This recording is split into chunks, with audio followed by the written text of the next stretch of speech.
All right.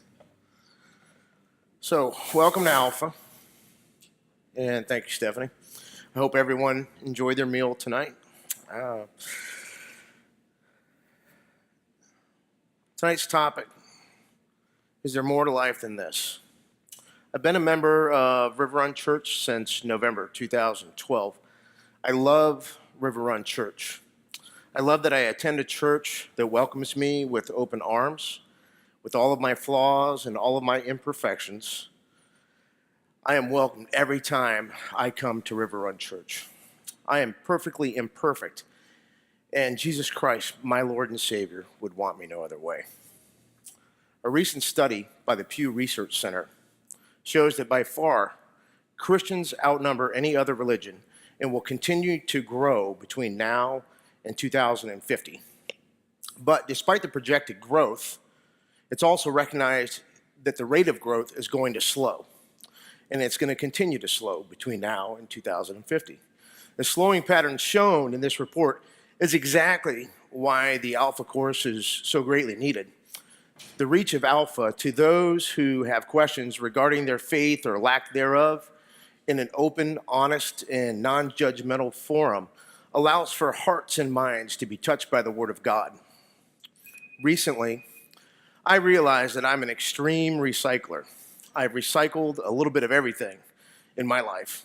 Paper, metals, plastics. It's not a big deal. Most everyone's done that. But for those of you who don't know, my wife Terry and I, we're actually on our second time around. We're on a second go around. So I've even recycled a wife. Not very many people can say that. Seriously though, the one thing I've recycled more than anything has been my faith. For most of my life, I haven't been a Christian. I would characterize myself as maybe a loose or floating Christian. I felt my belief in God would carry me through because God and we had it like that. I attribute my lack of faith and commitment to a few things that I'm sure some of you can relate to. The first would be fear. As a child, I went to Sunday school with the neighbors. I didn't speak with my parents about the fire and brimstone lessons that I was receiving, and they didn't ask. And quite frankly, at 6 years old, they scared me. I had questions that my parents either didn't want to answer or they were too busy to discuss. The second would be rejection. As I got a little older, my mother had enrolled me in catechism classes, plus some additional classes to catch up, make up for some lost time. And I guess the easiest way to put it is I was kicked out of CCD. So it was at 12 years old that I learned my desire to be a professional bowler and own a bowling alley just didn't sit well with the sister who was running the charity event for the church. When she asked, "What's the most important thing in your life?" and I said, "Bowling and working." It didn't go over well with her, so I was gone. Again, I didn't have anywhere to turn to, and I didn't have anyone to talk to about it. The third thing would be boredom. I attended a Catholic high school, and I loved all 4 years. And I was remembered as a kid who got kicked out of CCD. I completed my required 4 years of theology. And to this day, I have no idea how I passed. Not just 1 year, but all 4, with a C average. I went to class and I went to Mass. I think the only reason I made it through was because I knew how to stand and sit and stand and sit and throw in a kneel or two. I was good to go. There was very little questions, very, very few questions that were allowed to be asked during the theology class. It was really more just information reception. I didn't have a strong foundation, and I felt like my lack of knowledge kept me on the outside looking in. I was loaded with questions, and still I had nobody to answer the questions or guide me. Terry and I joined the Navy, and we came here to Orlando for boot camp. We attended Mass every Sunday, but my secret was I did not attend Mass to hear the Word of God. I attended Mass to see my wife, Terry, who was in my sister company. I mean, it had been a full week since I had seen her and talked to her, and during services, I could hold her hand at different times. And God surely understood, and because God and I had it like that, I was sure he didn't mind. Over the next 20-some years, I couldn't find a church to attend that sat well with me. I know, shocking, because I went to church for all the right reasons, to hold hands. But I still had my belief in God. Looking back now, I didn't go to church because when it came to religion, I felt I was ignorant, and I didn't want anyone to know. I felt I didn't know very much despite my CCD classes, the extra lessons, and 4 years of theology. But because God and I had it like that, I was sure that he understood. I go to church now. I stand up and I sing. I sit down and I listen. The only thing that hasn't changed is that I'm still ignorant. And that's why I'm perfectly imperfect. It's why Jesus Christ loves me, and it's why my church family loves me. So I was and I am ignorant about being a Christian, but now I can say I'm learning. I'm a work in progress. I'm a piece of clay that's being molded with every Sunday service and with every Thursday evening Alpha course. I'm being shaped into the best Christian that I can be with the help of others who, just like me, are trying to make positive changes in their lives by attending Alpha and attending services. Nikki Gumbel, the founder of Alpha, pointed out that one thing that Prince Charles and Princess Diana were agreed on was that something was missing in people's lives. Prince Charles spoke of his belief that for all the advantage of science, there remains deep in the soul a persistent and unconscious anxiety that something is missing. And Princess Diana, speaking at a charity event, spoke of an overwhelming sense of loss and isolation that undermines many people's efforts to survive and cope with the complexities of modern life. They know, she said, that something is missing.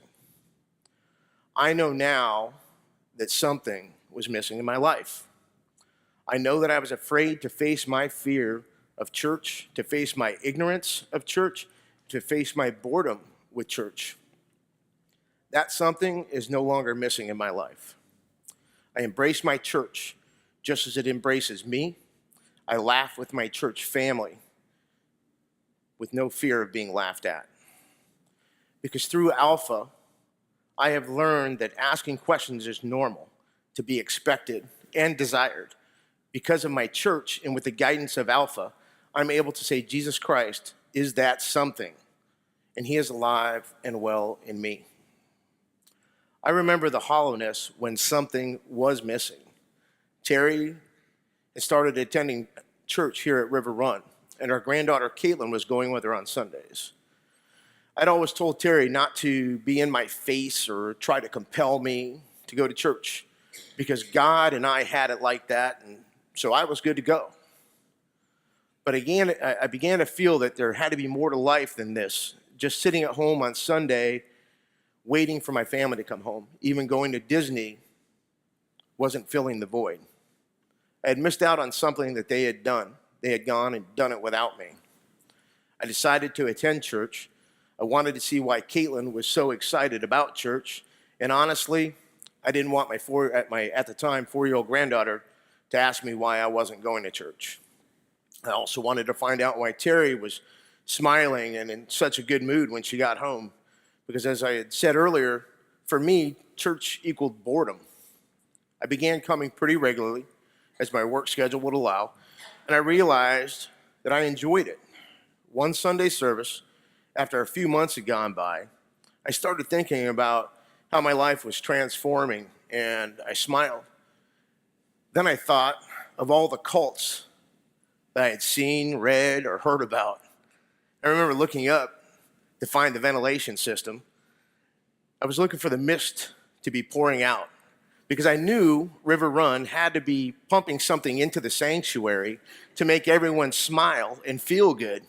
It couldn't be that they actually enjoyed Pastor Mitch's sermons that much. I remember kind of laughing to myself and thinking, if people in church only knew what I was thinking. By March, I contacted my sister in Mississippi and told her I was attending church regularly. I remember hanging up and thinking, why did I feel the need to tell her? Was it because she could validate my feelings because she was a strong Christian? Don't get me wrong, she was happy for me, but I still think I shocked her when I said I was giving money to the church. Everyone who knows me knows that I despise giving money to anyone. Our kids don't get money, at least not without an argument or a 30-minute lecture on financial responsibility. And I enjoy giving lectures a lot more than they hate them. Maybe I knew she was the sibling who could relate with my attending church and not tease me, which gave me a safety zone. By June, I had made the decision to change my work schedule and arranged to have Sundays off instead of Saturdays. Understand, this was very tough for me. Football season was right around the corner, and I enjoy watching my Buckeyes on Saturday. Real fans do not DVR football games. It was at this time I called my mom and told her I was doing my best to give back to the church. That things in my life really seemed to be taking a positive turn. Psychologically, monetarily, emotionally. I realized it wasn't just Terry that was smiling, but I was too. Our kids were doing better and Caitlin was excelling. My mom was so happy and we talked and talked. In October, I found out about and I met my son Josh, whom I had never known about.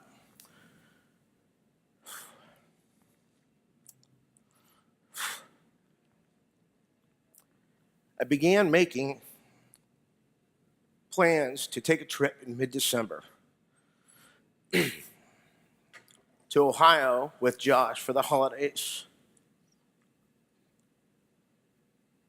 to visit my mom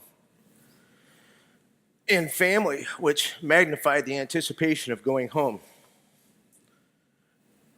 In late November, I spoke to my mom a few days after the 24th anniversary of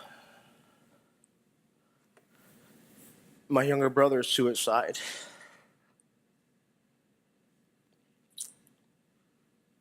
That was the hardest thing my family had ever dealt with. And in 24 years' time, it hadn't softened the blow. She had just gotten out of the hospital for the umpteenth time.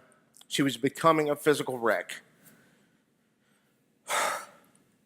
And like all the other anniversaries, I told her how much I loved her and I missed her. But this anniversary, it ended with the joy of knowing I would be going home to see everyone in a couple of weeks. I couldn't wait for her to meet Josh, my now oldest son. She was just as excited as I was for her to meet him.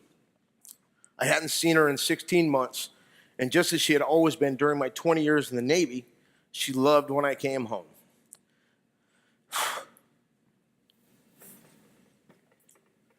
That Friday afternoon phone call was the last time I ever spoke with my mom. 2 nights later, she died in a horrific house fire. Physically unable to escape the fire that raged through her room and through the house. My mother was an incredibly kind, loving, and caring woman.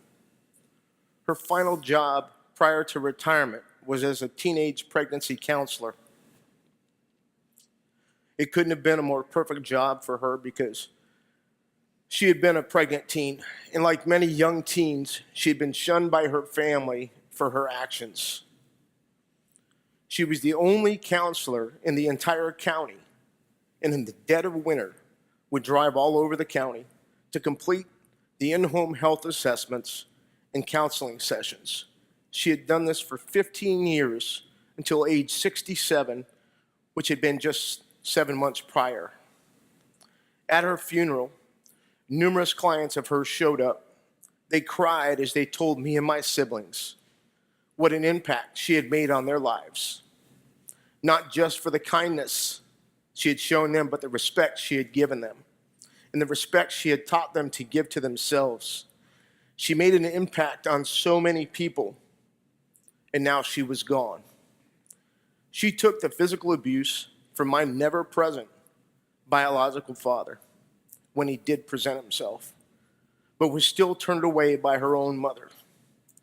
She taught us to be kind to others. She taught me how to read and do math before I entered kindergarten. She taught me how to throw, catch, and hit a ball. She sewed and mended our clothes and reassured us how good we looked when our pants were too short and our shirts weren't just right. She left my biological father and she started out on her own, protecting her children. She would go out on dinner dates, not to eat, but to bring the food back to our car so my brothers and I could eat, because at the time we were living in our car. One of these dates turned out to be with a man whom I would eventually call Dad. She laughed with me in good times and cried with me through the bad.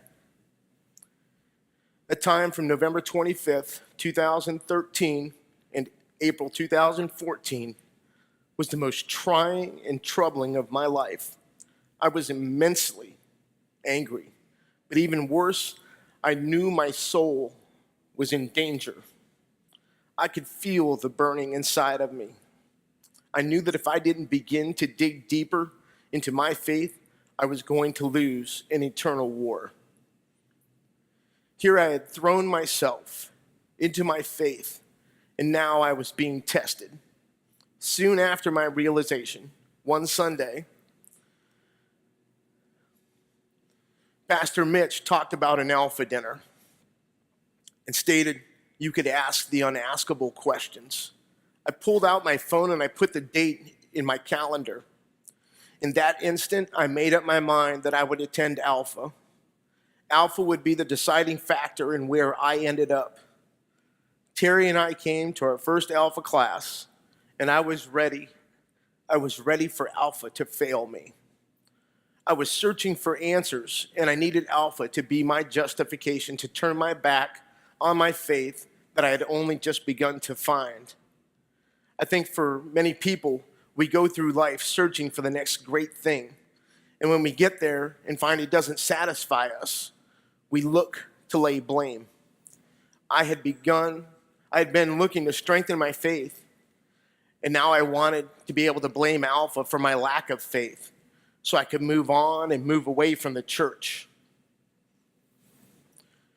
And Jesus said, I am the bread of life. I am the one who can satisfy that kind of spiritual hunger that is in every human heart.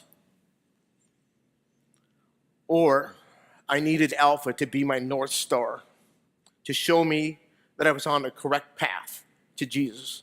Because with Jesus is where I needed to be. I needed Jesus to satisfy my spiritual hunger. I needed Charles and Terry Lord. I needed Pastor Tyler Jagan, who had just arrived at River Run. And I needed Stephanie Shell. She probably doesn't remember this, but Stephanie looked at the short, bald-headed guy, begging her not to change his table or things could get bad, like he was a cuckoo. I needed consistency, and she listened. Pastor Tyler ended up at our table that night also. The timing was perfect.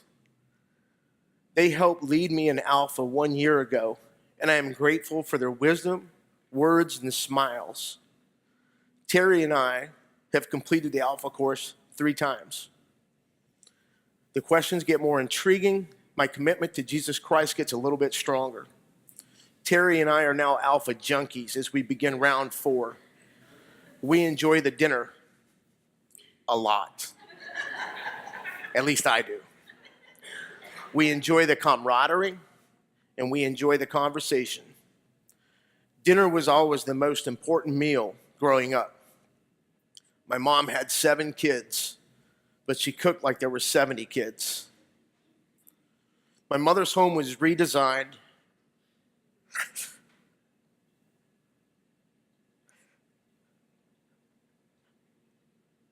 And the rebuild was completed in February. The bedroom where she died is now the dining room.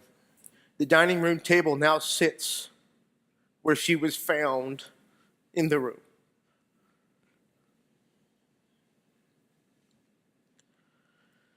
Our dining table was where our entire family came together and got along. Something about food will do that in my family. It couldn't be any more perfect. One Japanese woman put it like this. She said, in Japan, they need to eat rice. She said, it's like we've got two stomachs. We've got one stomach for ordinary food and one stomach for rice. And however much ordinary food, meat, potatoes, fruit, vegetables that we eat, we don't feel full. We don't feel satisfied until we eat rice. And I think if Jesus had been speaking to her, he'd have said, I'm the rice of life. I'm the one who can satisfy this other stomach. Jesus sits at our dinner table. Columnist Bernard Levin, who often used to say he was not a Christian, one time he said, for the 14,000th time, I'm telling you, I'm not a Christian. But he wrote this: countries like ours are full of people who have all the material comforts they desire, together with such non-material blessings as a happy family, and yet lead lives of quiet and at times noisy desperation, understanding nothing but the fact that there is a hole inside of them. And however much food and drink they pour into it, however many motor cars and television sets they stuff it with, however many well-balanced children and loyal friends they parade around the edges, it aches. Jesus said, I am the bread of life. I am the one who can satisfy that hunger. And why is that? Jesus said, I'm the way and the truth and the life. First of all, this. Jesus brings direction to a lost world. He said, I am the way. Nicky tells a story of his friends who, when their children were younger, had an au pair girl. And this au pair girl was struggling with learning the English language, and she hadn't quite mastered all the English idioms. And one time there was an argument between the children in a room upstairs, and the au pair girl rushed upstairs to sort it out. And what she meant to say on earth, are you doing? But what she'd actually said was, what are you doing on earth? Now, the question she asked was a very good question. What are we doing on earth? Where do we come from? Where are we heading? Who are we? Does our life have any ultimate meaning and purpose? What happens when we die? These, if you like, are the really big questions. They're the first order questions of life. And I guess many people are on a kind of search. They're trying to find some significance, some meaning, some purpose. Leo Tolstoy, who wrote War and Peace, also wrote a book called A Confession, in which he tells his life story, his search for meaning, for purpose. He describes how he rejected Christianity as a child, and then as he went through life, he became very ambitious. First of all, he thought, well, maybe pleasure is the answer, just having a great time. He entered the social world of Moscow and St. Petersburg, drinking heavily, sleeping around, gambling, just living a wild life. And he found that it didn't satisfy him. And he thought, well, maybe money is the answer. And he had inherited a large estate and started to make a lot of money off of his books. But he found however much money he had, that didn't satisfy him either. And he thought, well, maybe the answer is success, fame, importance. He wrote what the Encyclopedia Britannica described as one of the 2 or 3 greatest novels in world literature, but still he said that it didn't satisfy him. He thought, well, maybe the answer is family life, to give my family the best possible life. He had married in 1862 and had a happy family and 13 children, which he says distracted him from his search for the overall meaning of life. 13 children were distracting, trying to find the meaning of life. Don't understand that one. He said he'd achieved all of his ambitions and was surrounded by what is considered to be complete happiness. Yet one question drove him to the verge of suicide, and the question was this: what meaning has my life that the inevitability of death does not destroy? And he was trying to search in every field of science and philosophy and trying to come up with an answer to this, and the only answer he could come up with from philosophy or science was this to the question, why do I live? In the infinity of space and the infinity of time, infinitely small particles mutate with infinite complexity. He didn't find that very satisfying, so he started to look around at his contemporaries, and he found that many of them were just avoiding the issue. They weren't really thinking about it. And eventually he found in the peasant people of Russia the answer that he had been looking for in their faith in God through Jesus Christ. 100 years later, nothing's changed. Freddie Mercury, the lead singer in the rock group Queen, had amassed a huge fortune, attracted thousands, probably millions of fans. He admitted in an interview shortly before his death that he was desperately lonely. He said this: "You can have everything in the world and still be the loneliest man. And that's the most bitter type of loneliness. Success has brought me world idolization and millions of pounds, but it's prevented me from having the one thing we all need, a loving, ongoing relationship. And ultimately, there is only one relationship that is completely loving and totally ongoing, and that is a relationship with God. And Jesus said, I'm the way to that relationship. I'm the way to find the purpose for which we're made." Nikki gives this response to those who say, well, what difference does that make in your life? He says, before he was a Christian, he was perfectly happy with life as it was. He wasn't searching for anything. So he gives this analogy of when he was a child of watching an awful black and white television that would get completely distorted and how painful it could be to watch. While watching the 1966 World Cup, England was about to score a goal, and the TV went out. Nobody had taken the time to search for a permanent solution for the television. They had found that there were certain things that you could do to improve the quality of the picture.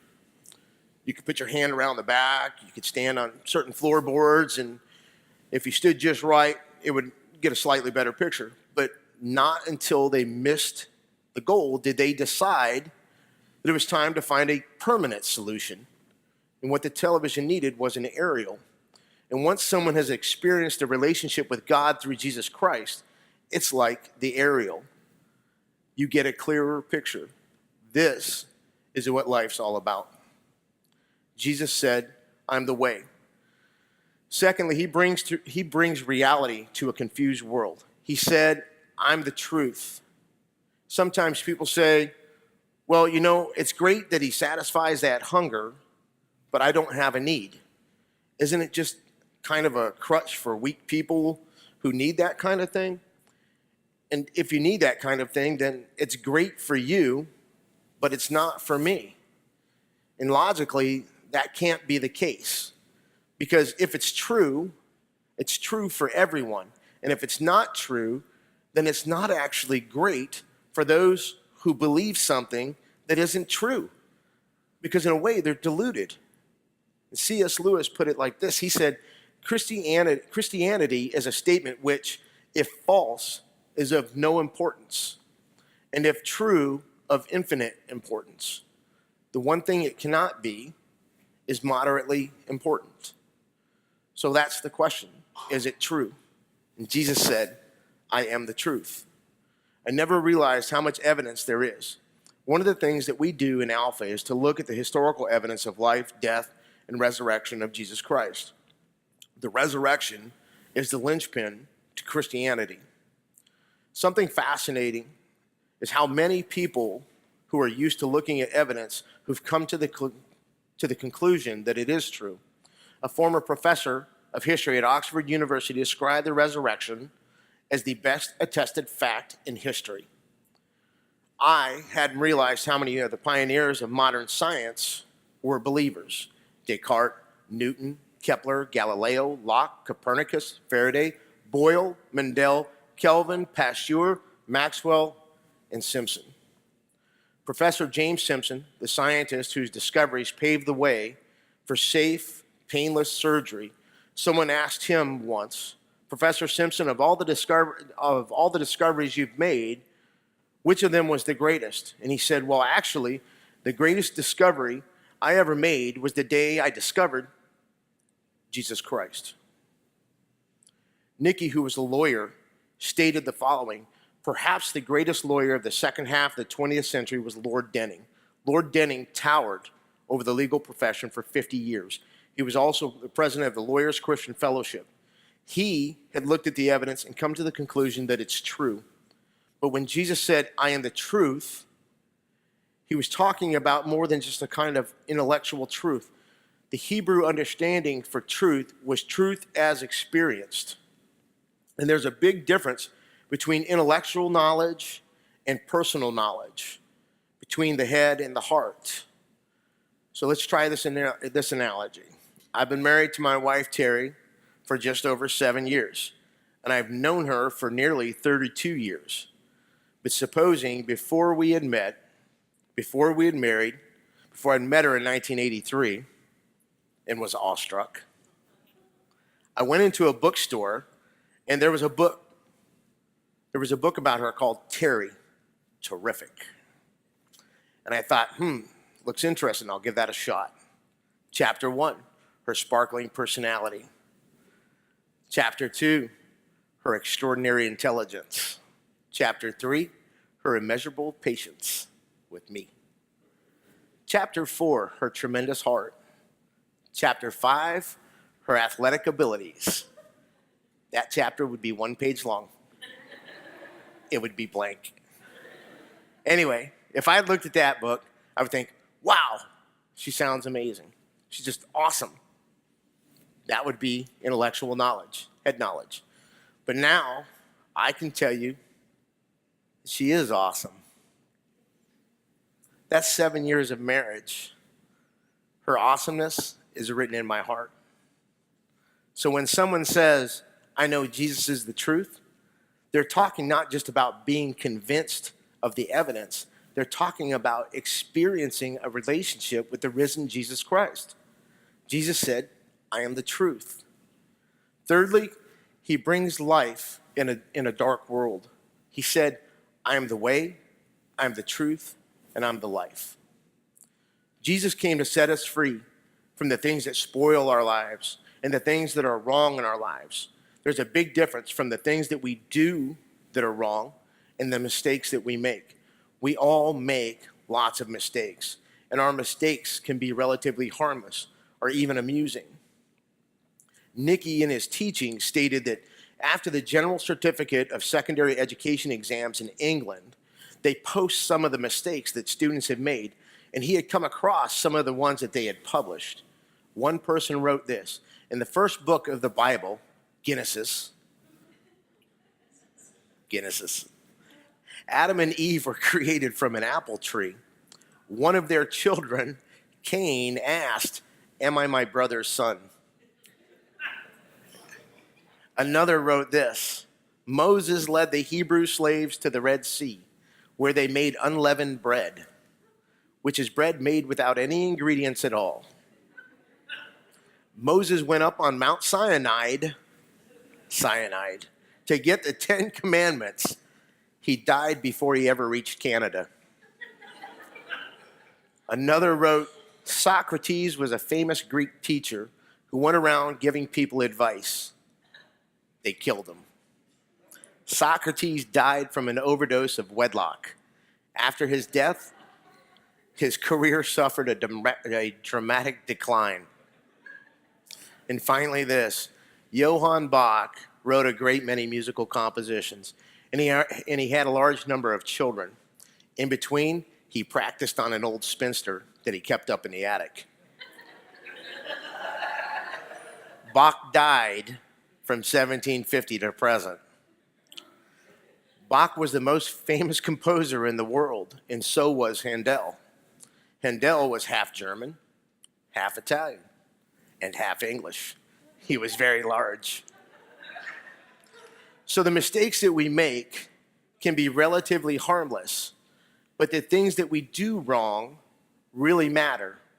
There is such a thing, certainly in my case, as true guilt. Russian novelist and Nobel Prize winner Alexander Solzhenitsyn said this: "The line separating good and evil passes not through the heart, not through the states, not through between classes, nor between political parties, but right through the heart, right through every human heart." The Christian message is good news. That's what the word gospel means. And the good news is this: God loves you. And he loves you and me so much that he came in the person of his son, Jesus Christ, to live and die for us. And on the cross, Jesus took everything you and I had ever done wrong, said wrong, thought wrong. He died in our place. He died for you. He died for me. In fact, if you'd been the only person, he would have done it for you or for me. He loves us that much. And because of that, it's possible for our guilt to be taken away. He came to set us free from guilt. He came to set us free from addiction. The things in our lives that we hate, that grip us, he came to set us free from fear, the fear of death, and all the fears that go with it. Because Jesus not only died for us, he rose again from the dead. Jesus conquered death. He set us free to know God, to have a relationship with God. He set us free to change, to be the kind of person that deep down we're longing to be. He sends his Spirit to live within us, to begin to change us. The fruit of the Spirit beginning to grow: love, joy, peace, patience, kindness, goodness. He set us free to love with a new dimension, because when we've experienced God's love for us being poured into our hearts by the Holy Spirit, that gives us a totally new love for everybody else, for God and for the world around us. So it's not just about having some great feeling. It's about going out and making a difference in a world that so desperately needs transformation. I don't think it's easy to be a Christian today. I think today, certainly living in this part of the world, I think it's much harder to be a true Christian than not to be a Christian. The headline for a newspaper interview with rock legend Alice Cooper read like this: "Alice Cooper has a dark secret. He's a Christian." And in the interview, he describes his conversion to Christianity like this: "It hasn't been easy combining religion and rock. It's the most rebellious thing I've ever done. Drinking beer is easy. Trashing your hotel room is easy. Being a Christian, that's tough. That's real rebellion." He's right. It's not easy, but it's not boring. It's not untrue. It's not irrelevant to our lives. It's exciting. It's true. It's relevant, because Jesus said, "I'm the way and the truth and the life." There are a number of ways to respond to what we've been talking about this evening. Absolutely, I've never been here before. I've never heard of Alpha, but I know exactly what you're talking about. I have a relationship with God through Jesus Christ, and it's the most wonderful thing, and that's great. Maybe you came from a Catholic church, Methodist, or Baptist church, any part of the church. I don't think which part of the church you come from is important. The important thing is that you have a relationship with God through Jesus Christ. Others might say, well, I'm not so sure that I do have that relationship. When Paul went to Athens and spoke of the good news about Jesus and the resurrection, there were 3 different reactions. Some sneered. And if you're here tonight sneering, understand that I'm not here judging you. It may not be the right moment for you, and that's perfectly fine. I appreciate you allowing me to speak. Other people, when they heard him, they said, I'm not convinced, but I'd like to hear more. I want to investigate further. If you're in that category, I encourage you to investigate further. There are lots of ways you can do that. You can do it totally on your own. You can get a hold of a New Testament and read it for yourself. You might say, well, I need help. You could go to any church in the area and say, could you help me? Is there a course I can get into? And Alpha is one course. It's a practical introduction to the Christian faith, but it's not the only one. We're not saying it's the best one. It's just one way of doing it. It's running now in thousands of churches, and I'm sure that you can find a course near you, or if you like, we'd love to have you here at River Run for the Spring Alpha course. The important thing is, regardless of where you do it, just do it. I encourage you to experience it and decide for yourself, just as I did. The point being, if what we're talking about is true, it is of infinite importance to you, and it must be worth spending a little bit of time, a little bit of your time. Come out and join us on Thursday evenings at 6:30 and investigate with us. Find out whether you think it's true. It's a free dinner with free conversation and no obligation. The third category of people when Paul went to Athens was those who believed. They only heard once, and they said, I'd love that. And there may be someone here tonight who says, I'd love that. And I would really love to have that relationship with God through Jesus Christ. And the good news is that you can experience that. It's a very simple thing. First, by turning away from the things that we know are wrong and saying, I'm sorry. Second, you can thank Jesus for dying for us. Third, you can put your faith in him. Jesus is here. He's alive and well in me and in you. And in closing, I believe there is an answer to tonight's topic. With Jesus Christ in your life, there is more to life than this. Thank you.